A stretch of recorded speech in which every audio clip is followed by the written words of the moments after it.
Bonjour à tous les lecteurs et lectrices du groupe Bibliocafé. Suite et fin de mon intervention d'hier, comme me l'a demandé Bettina, aujourd'hui je vais vous lire 2 extraits de La Citadelle qui ont pour but de vous faire comprendre les bases du fonctionnement sectaire et des méthodes d'endoctrinement des gourous. Le premier extrait, c'est en fait l'intervention de Nora, une des dirigeantes de la secte, qui essaie de capter l'attention et l'adhésion d'un futur adepte. Et voici comment elle s'y prend en développant la notion de famille, d'appartenance à un groupe fermé, privilégié. Je cite. Notre famille s'appelle la Citadelle. Nous sommes un groupe qui vit en autogestion et où tout le monde est solidaire autour de notre leader. Il est un père pour nous et veille à notre bonheur. Et Dieu veille sur nous à travers lui. Nous sommes heureux et vivons en paix avec notre âme et avec l'humanité tout entière. Ça m'a sauvé de la déchéance et de l'oubli, car j'étais vraiment mal parti. Papa Jean, comme nous l'appelons affectueusement, m'a sorti de la rue où j'étais en train de m'enliser avec une bande de marginaux vivant de combines et de rapines. J'aurais sûrement sombré dans l'alcool et la drogue sans lui. Voilà, ça c'est le propos rassembleur, familial. On déifie pratiquement le gourou et on le présente comme étant un sauveur, le père de famille. La secte est une famille.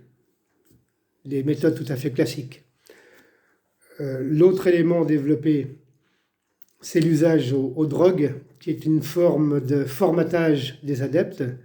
Et en particulier, dans la Citadelle, on parle d'une drogue dure, la méthamphétamine, qui met tous les adeptes dans un état second qui leur permet d'être en fait au même niveau de conscience ou d'inconscience.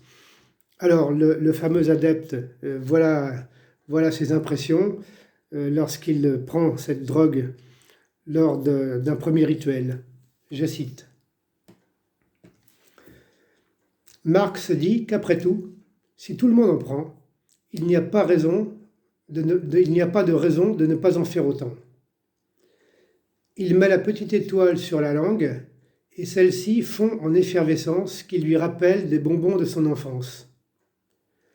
Il ne se passe rien pendant une vingtaine de secondes, puis soudain, il ressent une explosion en lui.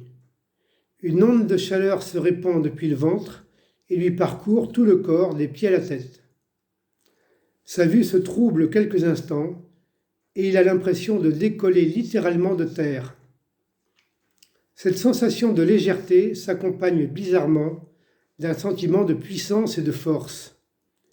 Il entend désormais la musique comme à travers un filtre, et tout lui semble baigné dans un brouillard presque palpable. Voilà. La drogue formate et met tout le monde à un même niveau de conscience ou d'inconscience et rend son cerveau disponible pour l'écoute, évidemment, du discours du gourou.